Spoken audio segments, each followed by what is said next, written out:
네, 반갑습니다. 시청자 여러분. 오늘 저녁 이슈 더 라이브 이충근 박사님과 함께하겠습니다. 박사님 반갑습니다. 네, 안녕하세요. 네, 지금 그 오살리에서 지금 집회가 한창 중이어가지고요. 예. 제가 목이 조금 쉬어가지고 네, 시청자분들 들으시기에 조금 불편하시더라도 양해해 주시면 감사하겠습니다.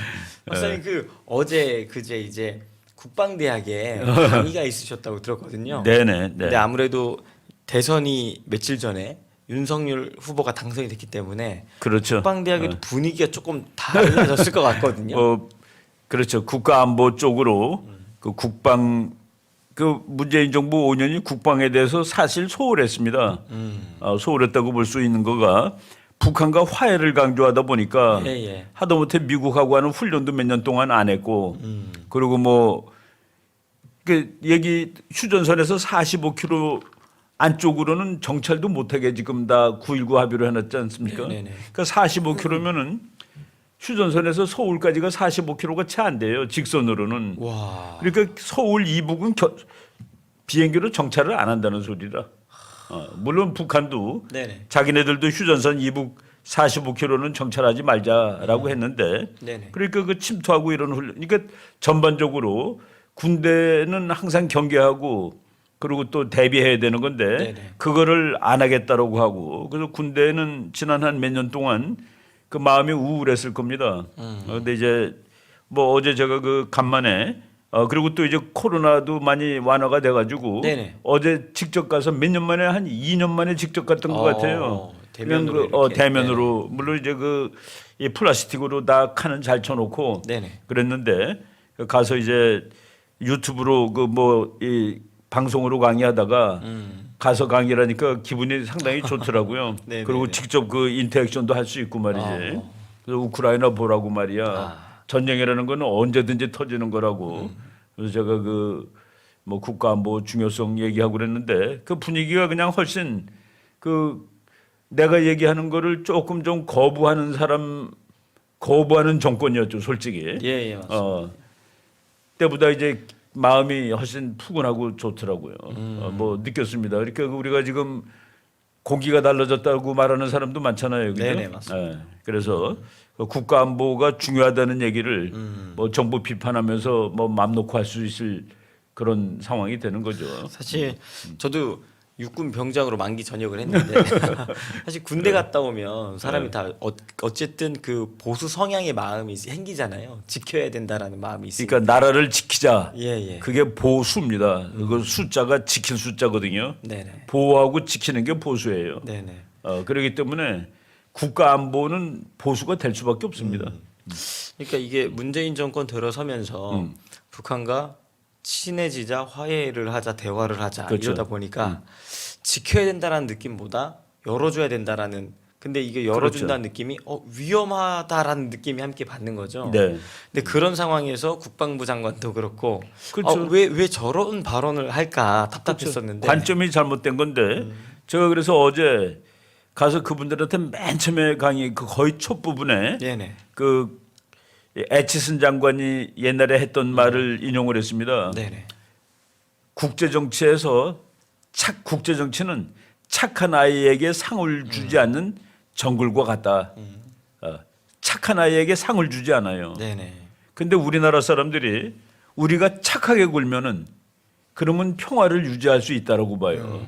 그 내가 우리 조선시대 때 조선이라는 나라가 악하기 때문에 침략을 받았냐? 중국하고 일본한테. 예. 조선이 한 번도 악하지 않거든요. 맞습니다. 쳐들어간 적도 없는데, 쳐들어간 적도 조선시대 없고. 때는. 네. 그런데 내가 그 최근에 연세대학교에 그 미국 의사가 한 사람이 있는데 네네. 인요한 박사라는 사람이 있습니다. 그러니까 한국 이름이 인요한이에요. 예. 근데 이제 미국 선교사 손자야. 네네. 그 우리나라 100년 전에 선교사 왔을 때 그때 왔던 사람이 손자인데 이 사람이 이제 북한에 폐결핵 약도 보내주고 양말도 보내주고 그래서 북한을 무수히 들락날락한 사람입니다. 예. 그런데 그 사람이 무슨 글을 쓴 거를 그 글이 막 날라오다가 나한테 온 거가 있었는데 거기에 착한 나라 내 지금 한 얘기 네네. 거기에 대한 아주 결정적인 그 사례가 나오더라고요. 뭐냐면은 자기가 그 노무현 대통령이 됐을 때 네네. 자기를 부르더래요. 그 자기가 이제 노무현 대통령을 만났는데 북한하고 우리가 화해를 하고 그러면은 북한이 핵을 내려놓지 않을까요? 그랬더니 자기는 결코 내려놓지 않을 거라고 봅니다. 우리가 정말로 잘해줘도 내려놓지 않을까요? 그랬더니 그래도 안 내려놓을 거라고 봅니다. 우리가 아무리 착하게 해줘도 대통령이 직접 그러더래요. 노무현 대통령이 우리가 정말 착하게 해도 북한은 우리한테 그 핵도 안 내려놓고 우리한테 나쁘게 대할까요? 그래서 자기는 그렇다고 봅니다. 그랬더니 노무현 대통령이 북한한테 담배 하나 갖고 오라고 그러더래요. 그 담배를 한숨을 푹 쉬면서 담배를 피울 때 자기는 한국에서 쫓겨날지도 모르겠다라고 했다는 그 문장이 있더라고요. 국제 정치는 착한 아이에게 상을 주지 않습니다. 네네. 그리고 국제 정치가 정글인데 정글에서 실수하면 죽는 거예요. 맞습니다. 정글에서 실수하면 지금 우크라이나가 이 정글이라는 러시아라는 그 독초가 옆에 있는 걸 모르고 실수한 거라고요, 사실은. 선생님, 근데 그 보면 언론에서는 아직도 우크라이나가 마치 모든 우크라이나가 이긴다고 쓰는 사람도 있어요. 네, 그러니까 우크라이나가 지금 러시아의 모든 공격을 다 막아내고 전 세계가 우크라이나의 편을 들어줘서 마침내 우크라이나가 이길 것이다라는 뉘앙스의 언론 보도가 압도적으로 많더라고요. 그게 이제 전쟁할 때 두 나라 뉴스가 나오는데 완전히 둘 다 자기가 이겨요. 근데 지금 우리한테 전달되는 뉴스는 러시아에서 나오는 뉴스가 아니라 우크라이나발 또는 그러니까 서구발 뉴스입니다. 그러니까 이제 우크라이나를 지원하고 그리고 이제 미국도 우크라이나를 직접 도와주지 않았지만 후원하잖아요. 그러니까 미국 방송, 유럽 방송, 우크라이나 방송 보면은 자기네가 이기고 있는 거예요. 근데 러시아 방송 보면 러시아가 이기고 있는 겁니다. 근데 이제 우리나라한테는 러시아 방송은 소개가 안 돼요. 그래서 그 전쟁을 객관적으로 보지 못합니다. 우리 옛날에 텔레비 없을 때 우리나라 그 아나운서들이 올림픽 같은 데 나가서 우리나라 권투 선수가 다른 나라 선수랑 하는 거 보면은 우리가 훨씬 잘 싸우는데 보니까 우리가 졌어. 그런 경우가 많거든요. 그러니까 이제 그냥 우리가 잘 싸우는 것만 강조해서 보도를 하니까 맞습니다. 그 나이 드신 분들은 다 기억날 거예요. 뭐 우리나라 선수가 잘 싸웠는데 보니까 판정패했단 말이야. 그게 이제 전쟁할 때 그래요. 그래서 우리가 양쪽을 다 보고 그리고 내가 어제 그런 말도 했습니다. 강의하다가 정말 한번 냉철하게 보자. 우리한테 더 중요한 나라가 러시아냐 우크라이나냐. 우리나라의 운명에 러시아가 더 중요합니다. 그렇죠? 안 그래도 그 지금 이제 본론으로 들어가려고 한 내용이 이 우크라이나 사태에 관한 이야기인데요. 우크라이나가 지금 사실상 보니까 러시아가 요구하는 그 세 가지가 있었잖아요. 요거 세 가지 너희가 들어주면 더 이상 괴롭히지 않아. 이렇게 들어가고 있었는데 돈바스 지역과 또 거기 있는 두 개의 이 독립을 선언한 두 개의 나라가 있어요. 작은 나라. 맞습니다. 그거를 독립을 승인하라. 그 이제 완전히 러시아 편이거든요. 얘네들은 크리미아 반도, 크리미아 반도를 떼어서 러시아로 넘겨라. 이게 장악은 러시아군이 장악하고 있어요. 군사적으로는. 그런데 이제 법적으로는 아직도 우크라이나에 속하거든요. 근데 그 크리미아 국민들, 크리미아에 사는 사람들 90%가 러시아에 합병되기를 원한다라고 투표한 적도 있어요. 그러니까 그거를 완전히 떼어내라. 그리고 나토에 가입하지 말고 중립을 서라. 참 이게 그 어려운 요구 조건인데 그걸 안 하게 되면은 우크라이나 사람 지금 무지하게 많이 죽습니다. 신문에 안 나오지만은. 맞습니다. 피난 간 사람이 우크라이나 인구가 4,400만 되는데 한 2, 3일 전 통계로 피난 간 사람만 270만이 넘어요. 270만. 근데 남자들은 18세에서 60세까지는 못 나가게 돼 있잖아요. 법으로. 그러니까 그 못 나가게 된 사람이 인구의 절반인데 2천 몇백만 중에서 200만이 나갔다는 소리예요. 그러니까 그리고 이 미국 방송에 나오는 거 보니까 너무 처참해요. 그 다 부서진 거가. 그러니까 뭐 무작위 폭격을 해버리니까. 근데 이제 서방 세계가 도와준다고 얘기하는데 그 우크라이나 대통령이 나토한테 하늘을 좀 막아달라. 그러니까 이제 노 플라이 존이라고 그래가지고 러시아 비행기가 맘 놓고 날아다녀서 폭격을 하는데 이걸 못하게 해달라 그랬는데 나토 사무총장이라는 사람이 뭐라고 얘기를 했냐면은 우리는 이 분쟁의 그러니까 이 전쟁의 당사자가 아니라고 얘기를 해버린 거예요. 우리는 이 전쟁의 당사자가 아니고 나토의 목표는 이 전쟁이 확산되지 않도록 제어하는 것이다. 그러니까 우크라이나를 벗어나지 않도록 하는 거예요. 네네. 그래서 미국한테도 열어달라고 요청을 했는데 하늘길을 막아달라고 미국 사람 중에서 13%가 가서 무력으로 도와줘라라고 찬성하고 있습니다. 그러니까 지금 그래서 제가 그 지난주 그 유튜브 방송에 그 제목을 그렇게 달았습니다. 아무도 진정으로 우크라이나를 도와주는 나라는 없다고서. 네네 맞습니다. 네. 지금 실제 이제 언론에서 쭉 나오다가 최근에 이제 한두 기사가 그런 뉘앙스로 이제 언론이 보도가 되더라고요. 그렇죠, 그렇죠. 젤렌스키가 어쩔 수 없이 우리가 그걸 내어줘야 될 수도 있을 것 같다. 그렇죠. 라는 뉘앙스의 말을 하니까 그제서야 이제 현실적인 보도가 조금씩 나오기 시작하더라고요. 그러니까 이제 냉전 시대 때 네네. 우리가 그 냉전 시대 때가 국제 정치 수백 년 역사에서 비정상입니다. 그 무슨 비정상이냐면은 국제 정치의 그 진리는 강대국하고 약소국하고 싸우면 강대국이 이긴다예요. 그런데 냉전 시대 때는 강대국과 약소국 싸움에서 강대국이 진 적이 많습니다. 예를 들어서 아프가니스탄에서 싸울 때 러시아가 졌어요. 소련이 졌습니다. 네네. 그리고 월남에서 미국이 졌어요. 네. 그리고 한국에서 미국이 비겼습니다. 냉전 시대 때는 왜냐하면은 양쪽에 초강대국 둘이 있고 네네. 밑에 조그만 나라들이 싸울 때 초강대국이 받쳐주니까 네네. 그러니까 누가 이길지 모르는 거라. 약소국에 싸워도 월남이 네. 미국한테 이길 꼴이라고 그거는 국제 정치의 정상이 아니에요. 그런데 지금 다시 국제 정치가 정상으로 돌아오고 있어요. 어느 경우도 지금 옆에 있는 강대국들이 우크라이나를 적극 지원하지 않는 한 우크라이나가 질 수밖에 없는 겁니다. 뭐 러시아가 뭐 허약하다 그러는데 아니죠. 네네. 그건 아니죠. 선생님 그러면 이런 우크라이나 사태를 보면서 네네. 제가 느끼는 것은 지금 다른 나라에도 특히 아시아에 이 우크라이나 사태가 큰 영향을 줄 수도 있지 않을까라는 생각이 들거든요. 대만 같은 경우에도 그렇고 네네. 중국이 지금 막 도사리고 있을 것 같은데요.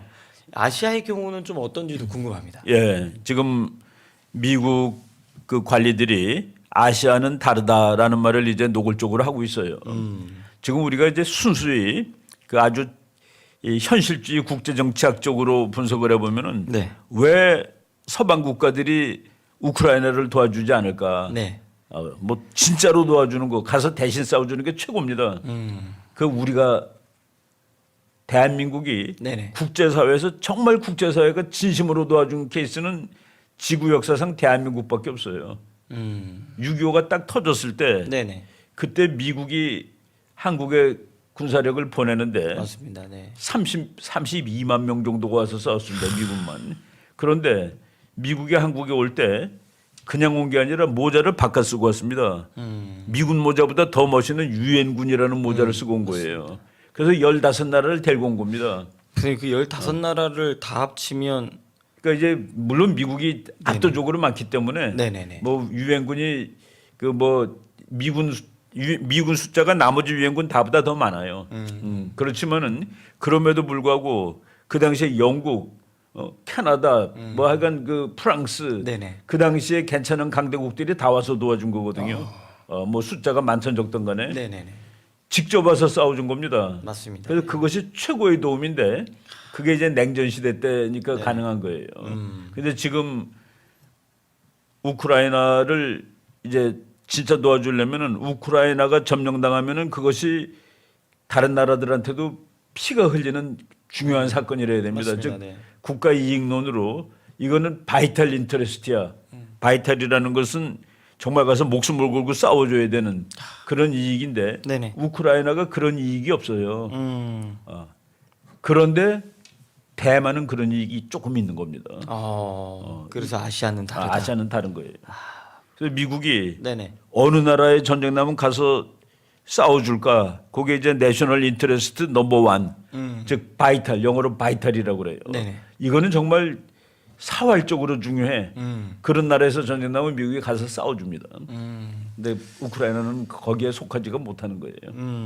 선생님 그러면 지금 어쨌든 미국 대통령이 바이든이잖아요. 바이든 정권 하에 이제 이런 일들이 벌어지고 있는데 그러니까. 중국도 생각을 할 때 그렇죠. 대만을 우리가 가지고 오려면 트럼프가 집권할 때보다는 그렇죠. 지금이 훨씬 더 더 낫다라고 생각하는 거죠. 조건이 더 좋아졌다고 생각하는 거죠. 우크라이나를 대하는 태도를 그러니까 단호하지 네네. 못하고 바이든 대통령이 그리고 우크라이나에서도 보니까 바이든이 좀 헤매는 것 같아요. 그러니까 지금 미국 사람 중에서 일부 바이든을 좋아하는 사람이 나온다는데 네네. 그 이유는 미국은 가서 안 싸운다는 것 때문에 좋아하는 거예요.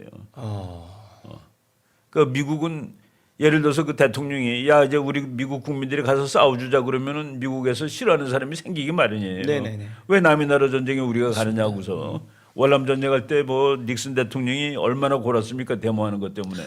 그래서 그건 양쪽으로 다 있는 건데 네네. 이제 아시아의 경우 그러니까 2월 24일 날 전쟁이 시작됐잖아요. 네네. 2월 26일 날 그 커트 캠벨이라는 아주 미국의 아시아 정책의 그 그냥 킹이라고 그럽니다. 그 사람을. 아시아 정책을 만드는 사람 중에서는 제일 중요한 사람인데 그 사람이 뭐라고 얘기를 했냐면은 미국의 포커스는 미국의 초점은 우크라이나에서 전쟁이 났음에도 불구하고 아시아 태평양이다라고 얘기를 합니다. 그게 아주 문장으로 나와요. 미국은 우크라이나에서 전쟁이 났음에도 불구하고 초점을 아시아 태평양에서 네. 띄지 않는다. 그게 이제 여기를 그리고 대만이 이제 전쟁 나는 날 우리는 우리 힘으로 방어할 것이다라고 얘기를 해요. 우리나라는 우리 힘으로 지킨다라고 네네. 얘기를 했고 그 얘기하자마자 미국 군함이 그러니까 중국 본토하고 대만 사이에 그 대만 해협이 네네. 있는데 그 대만 해협이 뭡니까? 중국이 대만을 공격하려면 반드시 대만 해협을 통과해야 되는데 대만 해협에 미국 군함이 들어가는 겁니다. 그러니까 그거는 그 말을 하자마자 미국에서 마치 그러니까 그것도 이제 꽤 오랜만에 들어간 거예요. 한동안 이제 잠잠했습니다. 그 이 미국 군함이 지나갈 때마다 중국이 난리가 나는 거예요. 그런데 잠잠하다가 우크라이나 전쟁 터지고서 곧 그 2월 26일이에요. 미국 군함이 거기를 이제 그러니까 가로질르는 거거든요. 그러니까 어떤 무언의 메시지가 충분히 되겠네요. 박사님. 그러니까 그 쉽게 얘기하면은 너희들이 대만을 공격하려면 우리와도 싸워야 돼 그런 뜻입니다. 그러니까 우리가 지금은 뭐 미군들이 많이 갔지만은 네네. 동두천에 미군이 있었잖아요. 네네. 그 2사단이 동두천에 있었는데 그거는 북한한테 서울을 점령하기 위해서는 반드시 2사단하고 전투를 벌여야 된다라는 그런 뜻입니다. 그러니까 이제 제가 그래서 우크라이나에 네네. 미군이 단 500명만 있었어도 이런 일이 벌어졌겠나는 생각이 들어요.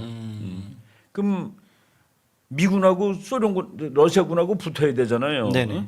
근데 이제 그거를 못했죠. 선생님 그럼 제가 또 좀 궁금했던 건 만약에 그 미국이 이렇게 뒤에서 받쳐주고 있다라고 하는 뉘앙스가 비춰주니까 좀 조심스럽긴 하지만 대한민국도 어쨌든 지금 분단 국가고 이런 우크라 사태를 바라보면서 그렇죠. 북한도 대한민국을 향해 도발의 수위를 지금 높이고 있는 걸 보면 그렇죠. 걱정이 좀 되거든요, 박사님. 당연히 걱정되죠. 그리고 그 지난번에 그 시민단체 총연합 회의 때 손상대 교수님께서 하시는 이야기가 그 김국성 씨가 하는 이야기도 그렇고 그렇죠. 그리고 정보기관에서 하는 이야기를 좀 이렇게 들은 게 있는데 우크라 사태를 보면서 어떤 결정이 나면 북한이 수위 높은 도발로 이제 미국을 테스트하는 거죠.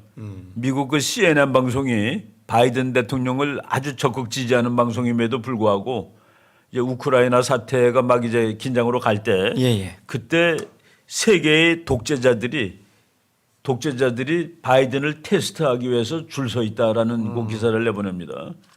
세계의 독재자들이 그러면서 그거 사진으로 나온 것이 시진핑, 푸틴, 김정은이 세 명이 사진이 나오고 세계의 독재자들이 바이든을 테스트하기 위해서 줄져 서 있다. 근데 이제 푸틴이 제일 먼저 이제 가서 건드린 거죠. 그래서 그 푸틴이 미국 바이든 대통령이 좀 너무 허약한 것 같아요. 단호하지 못하고 그리고 이제 그 우리 그 이미지라는 게 있잖아요. 네네. 그 무섭게 보이는 사람이 있고 네. 강력해 보이는 사람이 있고 그런데 바이든이 그걸 좀 잘 못하는 것 같습니다. 야, 그래서 지금 어쨌든 우크라 사태가 단순히 우크라이나와 러시아의 전쟁이 아니라 전 세계에 이 미치는 영향이 지금 크죠. 우리가 어마어마하기 당장 기름값 오르는 거 보세요. 맞습니다. 뭐 저쪽 동네에서 싸우는데 왜 우리가 기름값 때문에 골아야 돼요? 그래 벌써 2,000원이 넘어갔습니다.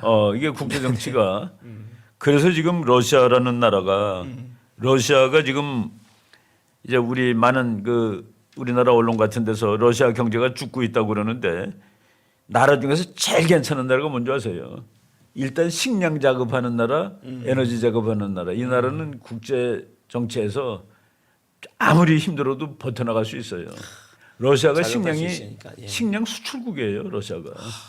그리고 자원 수출국이고 그 러시아가 뭐 별로 부자는 아니지만은 네네. 홀로 사는데 문제가 없다고요. 그러니까 초창기 때는 뭐 그런 경제 제재하면 러시아가 굴복할 거다 그랬는데 전혀 뭐 문제가 없었습니다. 거꾸로 이제 러시아가 예를 들어서 독일이 네.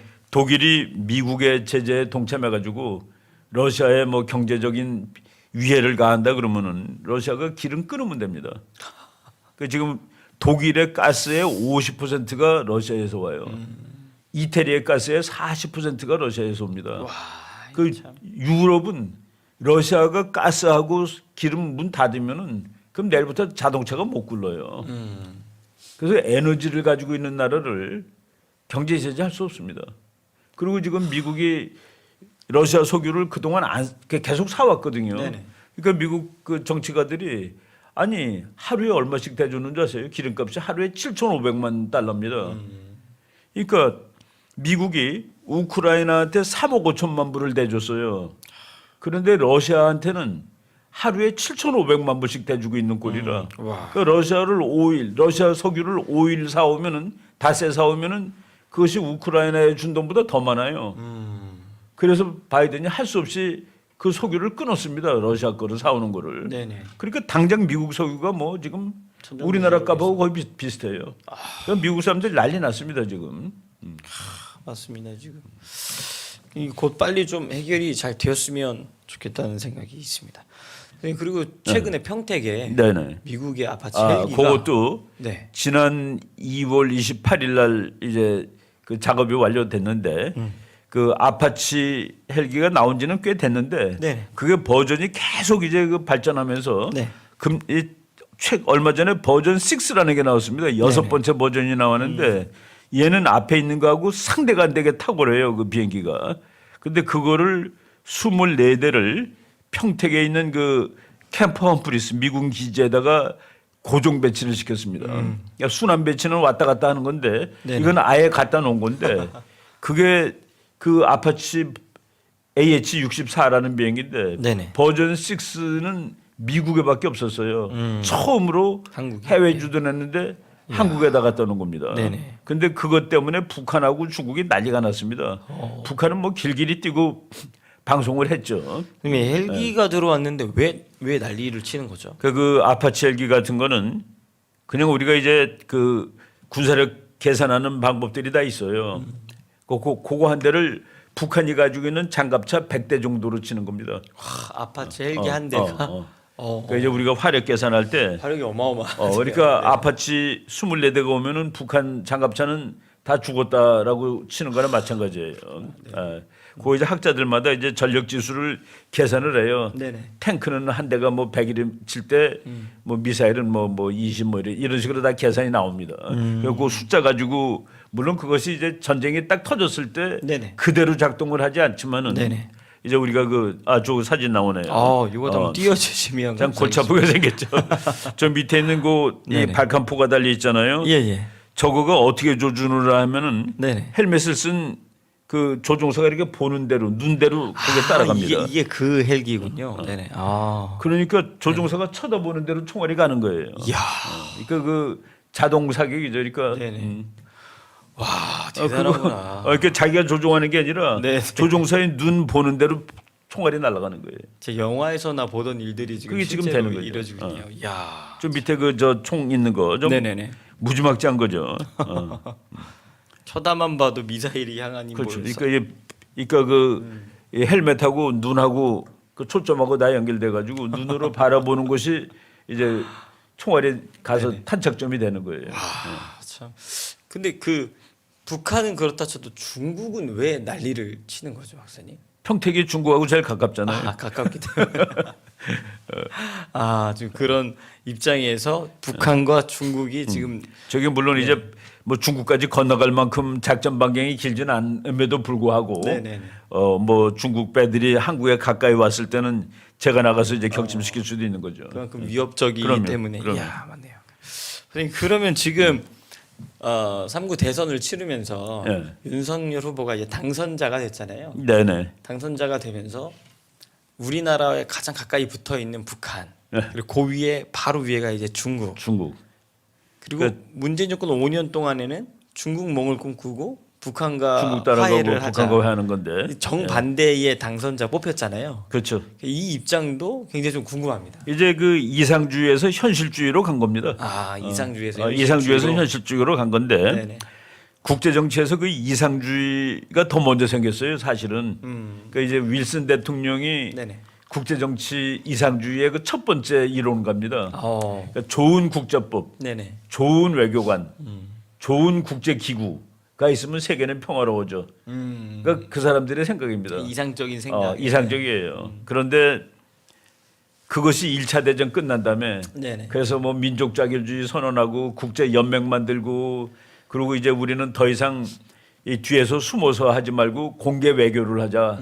그래서 뭐 워싱턴 회의에서 군함도 다 줄이고 뭐 그러니까 아주 인간들이 얼마나 웃기냐면은 1922년에 그러니까 1차 대전 끝난 다음에 워싱턴 군축 회의에서 전부 구축함들을 다 줄였습니다. 영국, 미국 다 줄였어요. 구축함을 줄이니까 나라들이 전부 항공모함 만드는 거예요. 항공모함은 줄이자는 말 한 적이 없거든. 네. 그 전부 그래서 2차 대전은 항공모함 전쟁이 되는 겁니다. 그래서 그 한순모 교수 같은 사람이 국가들은 왜 무장을 하는가? 많은 사람들이 무장을 많이 해서 전쟁이 난다고 치는 게 그 이상주의자들이에요. 그러니까 무기를 찌르면 평화가 온다고 보는 거라. 그런데 현실주의자들은 전쟁이 날 것 같아서 무기를 만든 거야라고 보는 겁니다. 맞습니다. 독립변수가 달라요. 그래서 지금 우리가 북한이 100만 대군이고 한국군이 70만인데 네네. 이거를 이제 서로 반씩 줄이자. 네네. 반씩이 아니라 그냥 5분의 1씩 줄이자. 그래서 북한은 20만, 우리는 10몇만 되면은 그게 6.25 때입니다. 6.25 때가 우리가 10만이고 북한이 20만이었거든요. 그때 전쟁 났어요. 네네네. 근데 지금 70만, 100만인데 못 나잖아요. 왜 못 나는 줄 아세요? 우리가 70만이면 북한이 먼저 때려도 우리가 죽질 않기 때문에 전쟁이 못 나는 거예요. 근데 10만, 20만이면은 10만은 다 죽을 수 있어요. 한 번에. 그래서 그 군사력이 어느 이상 대군이 되는 것이 전쟁할 때 아주 중요한 겁니다. 그럼 통일하기 전까지는 국방 전력을 줄이는 게 저는 통일하기 전까지는 지금 수준의 병력을 유지해야 된다고 주장합니다. 통일된다면 이제 스타일이 달라져요. 네네. 통일된다면은 어디서 보초를 쓸까 한번 잘 생각해 보세요. 우리 군대가 어디서 보초를 쓸까? 압록강이죠. 통일되면 뭐 38선에서 보초 쓸 일은 그 없으니까. 38선 북한 남한이 38선에 잔뜩 있잖아요. 네네 맞습니다. 아마 38선이 아니라 휴전선이지. 그 휴전선이 세계에서 제일 군사화된 지역인데 북한군도 남한군도 일단 38선에서 그 휴전선에서 보초 쓸 일이 없어집니다. 맞습니다. 그러면 어디로 갈까 이 병력이? 중국 쪽. 중국이죠. 그럼 지금 이 윤석열이 당선되자 중국의 입장은 좀 어때요? 왜냐하면 사드 배치를 적극적으로 이제 하겠다겠는데 중국은 또 그걸 굉장히 싫어하잖아요. 그 중국이 이제 지금 이제 그 몇 마디를 했는데 그냥 이제 그 외교적인 얘기를 했습니다. 한국과 중국이 잘 지내야 되고 맨 처음에 수교할 때의 정신으로 돌아가야 되고 수교를 93년 고무렵에 했잖아요. 그때 정신으로 돌아가야 되고 그때 정신으로 돌아가야지 됩니다. 사실은 그때는 중국이 패권 추구하던 나라가 아니거든요. 그냥 우리 국민들 빨리 잘 벌어먹고 사는 게 중요해. 열심히 일하고 국제 정치적으로 이렇게 도전적이 아니던 시절인데 글로 돌아가야 되는데 지금 중국이 한중 수교가 한 30년 넘었잖아요. 그죠? 30년 넘진 않았다. 이제 93년인가 그러니까 거의 30년 돼 가는데 예. 30년 후에 중국이 30년 전에 중국이 아닙니다. 힘이 너무 커진 거예요. 그래서 한국이 중국이라는 세력이 이제 무서운 세력이 되는 겁니다. 미운 세력이 아니에요. 무서운 세력. 그렇기 때문에 대비를 해야 되는 거죠. 네네. 그 대비를 해야 되는데 그동안은 이상주의적으로 중국한테 착하게 굴면 된다 했는데 착하게 굴면은 안 되잖아요. 우리가 네네. 현실주의적으로 봤을 때. 예. 그래서 지금 중국한테 착하게 구는 게 아니라 우리의 힘을 늘려야 된다. 그러니까 우리 개인 힘을 늘리고 옆에 힘을 빌리고 그게 한미동맹 재강화죠. 맞습니다. 그래서 윤석열 후보는 지금 당선자지만은 후보일 때 그 미국 포린 어페어스라는 잡지에다 기고 문문을 쓴 거 보니까 우리나라는 우리 국력에 해당되는 국제적인 역할을 하겠다라고 썼습니다. 그게 코드에 들어가고 네네. 일본과 관계 정상화시키고 그런 얘기가 다 포함된 거죠. 와, 박사님 그 계속해서 그 코드 얘기해 오셨었는데 예. 이번에 윤석열 후보가 당선이 되면서 코드 가입이 좀 그래도 전망이 거의 들어가는 거죠. 여러모로 일단 이 외교 안보 측면에서는 그래도 계속해서 그나마 윤석열 후보가 제일 괜찮다라고 이렇게 이야기를 해 주셨었는데 이쪽 우리가 이제 뭐 이제 연설하거나 뭐 글 나오는 걸 봤을 때 연설하거나 글 나오는 걸 봤을 때 이제 이 궤도를 벗어나지 않아요. 그러니까 줄 안에서 가는 거야. 네네네. 여기는 여기만 안 벗어나면 안 그렇지. 그 벗어나면 그 문재인 정부는 그게 무지하게 벗어난 겁니다. 아니 우리나라가 미국 정도 힘이 되는 나라라면은 이상주의적으로 세상을 봐도 괜찮아요. 근데 우리가 그런 그 여유가 없거든요. 예. 그 현실주의 중에서 제일 그 1인자라고 할 수 있는 미어셰이모 교수가 이제 그 현실주의에 관련된 국제정치학 책을 그 펴냈는데 네네. 그거를 내가 번역을 했는데 그 사람 직접 만났더니 한국 사람은 이 책 안 읽어도 되는 거 아니야 그러더라고요. 니네들이 이미 다 알잖아. 내가 이제 그 책을 네네. 번역을 했거든요. 예. 한국 사람들은 이거 안 읽어도 되는 거 아니요 그러더라고요. 그 자기가 보기에 폴란드하고 한국 사람은 그거 안 읽어도 자기 책에 있는 거를 다 알고 있다는 거예요. 이 책인가요? 저 책이에요. 요것도 한번 띄워주시면. 강대국 국제정치에 비극해가지고 저분이 그 논리가 뭐냐면은 왜 비극이라고 그랬냐면은 중국이 나쁜 나라가 아니라는 거예요. 미국도 나쁜 나라가 아닙니다. 근데 중국은 1등을 해야 돼. 왜 1등을 해야 되냐면은 그 1등이 되면은 안보 문제가 해결되는 거예요. 패권국이 되면은 미국도 1등을 유지해야 됩니다. 네네. 지금의 그 안전함을 유지하기 위해서. 그 두 나라가 전부 선한 목적을 가지고 자기 나라를 위해서 정책을 짜는데 그것이 충돌하는 길로 갈 수밖에 없다는 겁니다. 그래서 비극이라고 쓴 거예요. 이건 어쩔 수 없이 피해갈 수 없는 국제 경제. 정치는 비극적이다라고 보는데 네네. 강대국만이 아니라 남북한 관계도 비극입니다. 남북한 관계도 비극적이에요. 왜냐하면은 북한은 북한 체제로 통일을 하려고 그러고 네네 맞습니다. 우리는 우리 체제로 통일을 해야 되는데 모르지. 최근에 있는 뭐 최근 정부가 우리 체제로 통일하려고 그랬는지는 네네. 솔직히 의심이 가지만은 그렇다고 우리가 그러면 통일이 더 중요합니까? 우리가 자유를 지키는 것이 더 중요하지. 네 맞습니다. 지금 이제 윤석열 후보가 당선이 되면서 네. 국제 정치에 던져준 어떤 메시지들이 굉장히 클 것이라는 그렇죠. 생각이 지금 듭니다. 현실적으로 구조가 가는 완전히 겁니다. 달라졌기 때문에 현실주의를 하게 되면 피곤하지만 안전해요. 피곤하지만 안전합니다. 그런데 네. 이상주의를 하게 되면 기분은 좋은데 그게 불안한 거예요. 모르는 거야. 자기 평화가 왔다고 착각하는 거예요. 맞습니다. 그러니까 병 걸린 사람이 자기가 건강하다고 착각할 때 그게 현실 국제 정치에서 이상주의입니다. 근데 이제 매일 운동하고 네네. 약 먹고 뭐 그냥 건강 따지는 사람 그건 병 안 걸리거든. 그게 그 현실주의입니다. 말하자면은. 맞습니다. 이번 정권에 기대해 보는 것은 이상주의가 아니라 진짜 현실주의로 돌아가서 그렇죠. 이 현실을 좀 냉혹하게 보라. 제대로 된 나라가 좀 되었으면 좋겠다. 그리고 이제 어제 뭐 내가 강의를 해서 생생한데 김일성이가 한 말이 있습니다. 김일성이가 그 이제 남북 회담을 1972년에 처음 했어요. 네네. 그리고 북한의 그 대표들이 서울을 와서 보고서 놀란 거야. 건물도 많고 차도 예. 많고. 그리고 이제 죄송합니다. 네네. 호텔에서 맛있는 것도 얻어먹고 예. 그리고 이제 우리의 소원 부르고 눈물도 흘리고 이 사람들이 와가지고 북한에 왔는데 멍청한 거라 기분이. 그러니까 너네들 남한에 가서 보니까 남한들 잘 사는 거 보고 기분이 많이 의기소침하게 됐지. 걱정하지 마. 우리가 어느 날 잘 준비하고 있다가 다 뺏으면 우리 거가 되는 거야. 라고 얘기를 합니다. 예. 그리고 너네들이 절대로 잃어먹으면 안 되는 거가 진정한 평화는 남한이 없어진 날 오는 거야라고. 남한이 없어져야지 진정한 평화가 온다고 얘기를 한 겁니다. 참.